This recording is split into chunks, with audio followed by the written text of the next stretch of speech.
Pinakadiin ako ganahan kanang musakay ko sa Ferris wheel giberting taas murag mohabuha akong tinay karon na ako diri sa 27th floor manao. Tabad sa ulo ang ano bitaw. Diha ka ni puyo.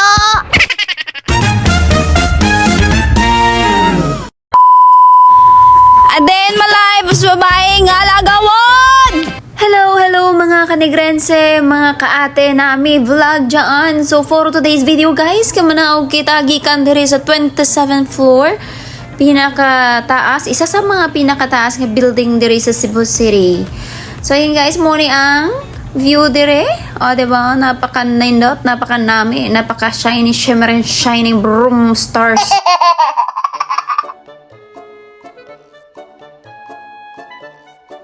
So muna nini, sulod na ta diri sa elevator ug ako ra usa diri guys. Unya ipakita na ko ninyo kung pila ka floor ang naa diri, 55 floor. So nata sa 27. O di ba, perting taasa. Karon na nata diri sa lobby guys. Naghulat kita sa atong order nga gi-order sa Grab kay di na ko ganahan mo sa gipagawas kay gabi na.